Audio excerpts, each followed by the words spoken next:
అందరికీ నమస్తే. Welcome to TR TV. నేను మీ తిరుపతి. రైతులు చూడాల్సినటువంటి వీడియో ఇది. మరీ ముఖ్యంగా రైతు భరోసా కోసం ఎదురు చూస్తున్నటువంటి వాళ్ళు చూడాల్సిన వీడియో ఇది. మీ వాట్సాప్ గ్రూప్లలో, మీ సోషల్ మీడియా ప్లాట్ఫామ్స్లలో కూడా ఈ వీడియోని షేర్ చేసేటటువంటి కార్యక్రమం చేయండి. మొత్తానికి రైతు భరోసాకి సంబంధించినటువంటి వ్యవహారంలో కాంగ్రెస్ ప్రభుత్వం ఒక కీలకమైనటువంటి నిర్ణయం తీసుకున్నటువంటి పరిస్థితి. దాదాపు 9,000 కోట్ల రూపాయలు రేవంత్ రెడ్డి అప్పు తెచ్చిండు.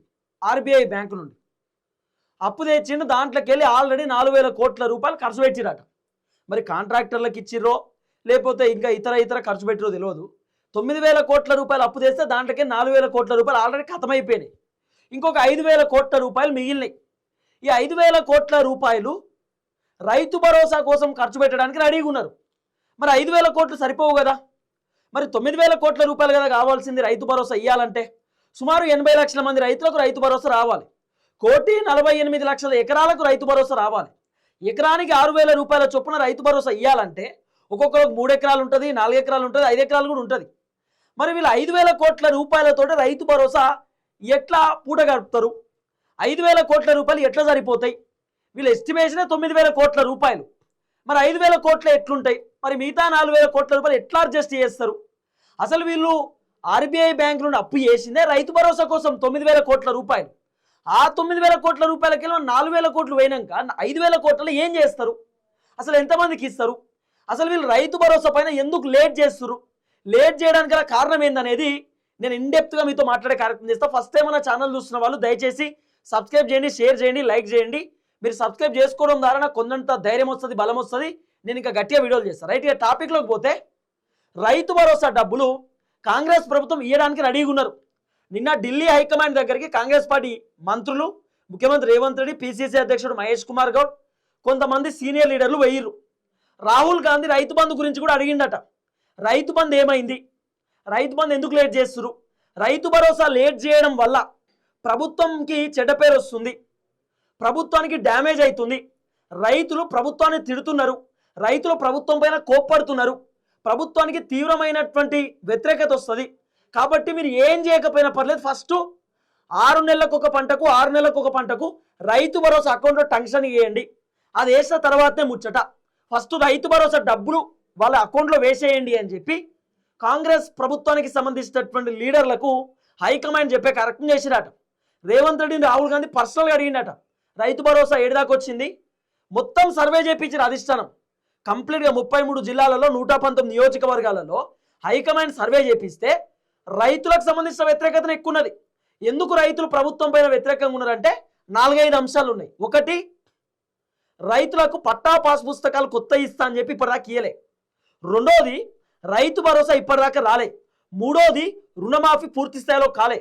నాలుగోది, పంట బోనస్ వచ్చేటోళ్ళకి వస్తున్నాయి, రానోళ్ళకి వస్తలేవు. కానీ ఇప్పుడు 500 కోట్ల రూపాయలు రిలీజ్ చేసి పంట బోనస్ ఆల్రెడీ అకౌంట్లలో పడుతున్నాయి. ఐదోది, కౌలు రైతులకు 12,000 రూపాయలు పైసలు ఇస్తా అని చెప్పి ఇయ్యలే. ఆరోది, యూరియా బత్తాలు. ఇట్లా మాట్లాడుకుంటూ పోతే ప్రభుత్వానికి సంబంధించిన వ్యవహారంలో రకరకాలుగా పంచాయతీలు ఉన్నాయి. సో రైతులు ప్రభుత్వం పైన తీవ్రమైన వ్యతిరేకంగా ఉన్నారు. ఇదంతా హైకమాండ్ రిపోర్ట్ తీసుకొని మరి కాంగ్రెస్ పార్టీ మంత్రులకు వార్నింగ్ ఇచ్చిరట. ముఖ్యమంత్రి రేవంత్ రెడ్డికి వార్నింగ్ ఇచ్చిరట. ఫస్ట్ రైతుల వ్యతిరేకత పొడగొట్టుకోండి. రైతులు తలుచుకుంటే ప్రభుత్వం కూలిపోతుంది. ఎట్లా కూలిపోతుంది రైతులు తలుచుకుంటే ప్రభుత్వం? ఎందుకు హైకమాండ్ ఈ మాట చెప్పిర్రు? రేవంత్ రెడ్డి అసలు రైతు భరోసా గురించి డిసిషన్ ఏంది, ఏం చేయాలనుకుంటున్నాడు అనేది కూడా నేను చెప్తా. అసలు ఎందుకు హైకమాండ్ రైతులు తలుచుకుంటే ప్రభుత్వం కూలిపోతుంది అనేటటువంటి మాట అన్నారు అంటే, ఇప్పుడు ఫర్ ఎగ్జాంపుల్ రైతులు ఒక 80 లక్షల మంది ఉన్నారు అనుకుందాం. రైతు భరోసా వచ్చేటటువంటి వాళ్ళు ఓ 80 లక్షల మంది రైతులు ఉన్నారు. ఇక దీంట్లో కౌలు రైతులు ఉండరు. ఓన్గా ఉన్నటువంటి రైతులు 80 లక్షల మంది. కౌలు రైతులు వేరే. మళ్ళా ఇప్పుడు కౌలుకు వాళ్ళకు ఒక్క ఎకరం భూమి కూడా లేకుండా కౌలుకు చేసేటటువంటి రైతులు కూడా చాలా మంది ఉన్నారు, కౌలు రైతులు. ఆ కౌలు రైతులకు సంబంధించిన లెక్క వేరే. మళ్ళా 80 లక్షల మంది రైతులకు రైతు భరోసా వస్తుంది అనుకుందాం. ఈ 80 లక్షల రైతులు వాళ్ళ కుటుంబాలు ఒకసారి క్యాలిక్యులేట్ చేసుకోండి. ఒకవేళ కాంగ్రెస్ ప్రభుత్వం కూలిపోవాలనుకుంటే రైతు భరోసా ఇవ్వకపోతే రైతులు కాంగ్రెస్ ప్రభుత్వాన్ని ఎట్లా కూల్చేస్తారు? ఒకవేళ కాంగ్రెస్ ప్రభుత్వం రైతులకు రైతు భరోసా ఇవ్వకపోతే, రుణమాఫీ చక్కగా చేయకపోతే, పంట బోనస్ ఇవ్వకపోతే, యూరియా బత్తాలు ఇవ్వకపోతే రైతులు తలుచుకుంటే ప్రభుత్వం ఎట్లా కూలిపోతుంది అంటే, 80 లక్షల మంది రైతులు ఉన్నారనుకో తెలంగాణ రాష్ట్రంలో. ఫర్ ఎగ్జాంపుల్ ఒక 5 కోట్ల మంది జనాలు ఉన్నారనుకో. 80 లక్షల మంది రైతులు. 80 లక్షల మంది రైతులు అయితే వాళ్ళ కుటుంబం, వాళ్ళ డాటర్ అంటే కూతురు, తర్వాత వైఫ్, తర్వాత కొడుకు. ఇట్లా క్యాలిక్యులేషన్ చేసుకోండి. ఒక్కింట్లో నలుగురు, ఒక్కింట్లో నలుగురు అంటే 80 ఇంటూ 4 వేసుకోండి, లేకపోతే 80 ఇంటూ 2 వేసుకోండి. పరిస్థితి ఏంది? 80 ఇంటూ 2 వేసుకోకున్నా కూడా దగ్గర 80 లక్షలు అంటే 1,60,00,000 మంది, 1,60,00,000 ఓట్లు ఇస్తాయి ప్రభుత్వానికి. ఒకవేళ రైతులు తలుచుకుంటే వాళ్ళ కుటుంబ సభ్యులు ఓట్లు వేయొద్దు అని అనుకుంటే, రైతులు కనుక ఒకవేళ ప్రభుత్వం పైన వ్యతిరేకతతోటి మా కుటుంబ సభ్యులు కూడా మేము కాంగ్రెస్కు ఓటేయమనుకుంటే కోట్ల మంది ఓట్లు పోతాయి కాంగ్రెస్కి. ఇక పడై మొత్తం పోతాయి.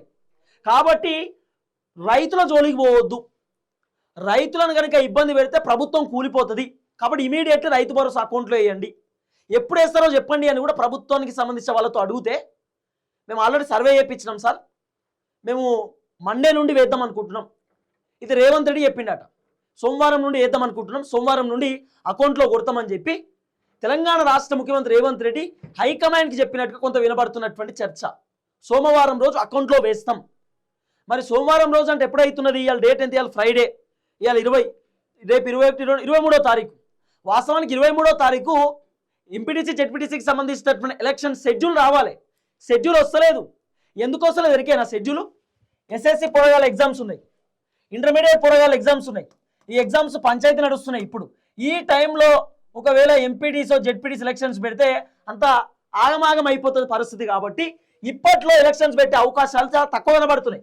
మ్యాక్సిమం ఏప్రిల్కి ఈ ఎలక్షన్స్ ఉండే అవకాశాలు ఉన్నాయి, ఎంపీటీసీ జెడ్పీటీసీకి సంబంధించినటువంటి ఎలక్షన్స్. మరి ఇప్పుడు రైతు భరోసా ఇస్తే మర్చిపోతారేమో జనాలు అనేటటువంటి ఆలోచనలో రేవంత్ రెడ్డి ఉన్నాడు. ఇప్పుడు ఎలక్షన్స్ ఏమో ఇప్పుడే పెడదాం అనుకున్నారు వాస్తవానికి, కానీ ఇప్పుడు పరీక్షలు ఉన్నాయి, వేరే వేరే పంచాయతీలు ఉన్నాయి, ఇప్పుడు పెడితే ఇబ్బంది అవుతుంది, కొద్దిగా వెయిట్ చేద్దామని అనుకొని ఇప్పుడు కాకుండా ఏప్రిల్లో ఎలక్షన్స్ పెడదామని ఆలోచనలో ఉన్నారట ఎంపీటీసీ జెడ్పీటీసీ. మరి ఎప్పుడు ఇద్దాం రైతు భరోసా అంటే మార్చిలో ఇచ్చేటటువంటి ఆలోచనలు. ఈ మంత్ రైతు భరోసా ఇవ్వాలన్నా వద్దా అని ఆలోచన చేసుకుంటున్నారు. ఇక ఇప్పట్లో ఇచ్చే పరిస్థితి మార్చిలో ఇస్తారట మళ్ళా. కానీ హైకమాండ్ మాత్రం అట్లా కుదరదు, రైతు భరోసా వేయండి అంటున్నారు. రైతు భరోసా వేయాల్సిందే, లేకపోతే ప్రభుత్వానికి వ్యతిరేకంగా ఉంది. రైతులు తలుచుకుంటే ప్రభుత్వం కూలిపోతుంది. 80 లక్షల మంది రైతులు ఉంటే మరి 80 లక్షల మంది రైతులు వాళ్ళ కుటుంబ సభ్యులు ఎంతమంది ఉంటారు?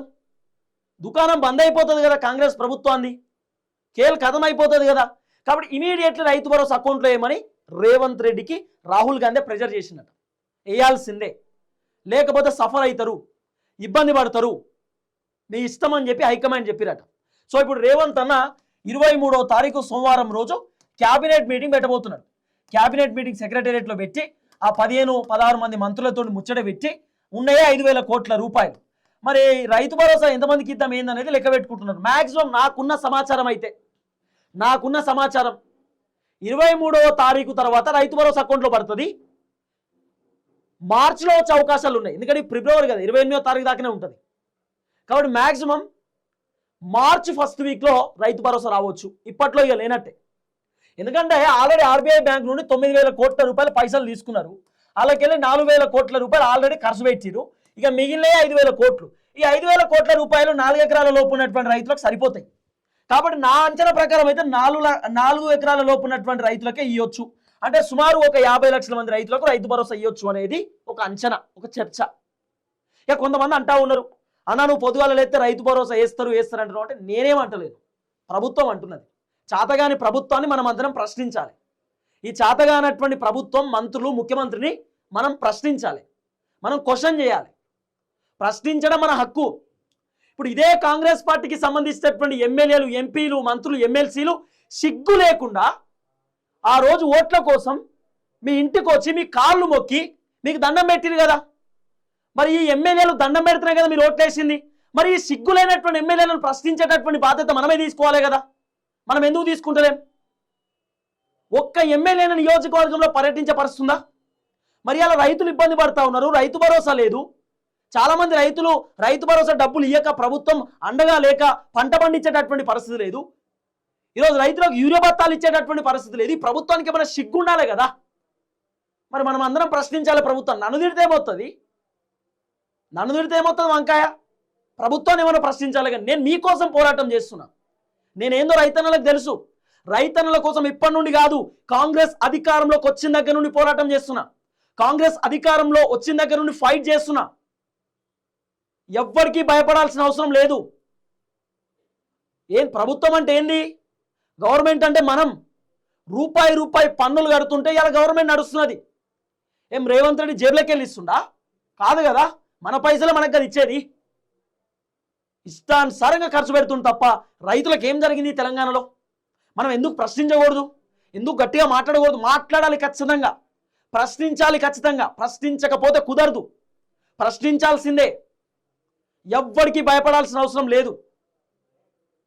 మళ్ళీ చెప్తున్నా, రైతుల కోసం పోరాటం చేస్తా, రైతుల కోసం ఫైట్ చేస్తా.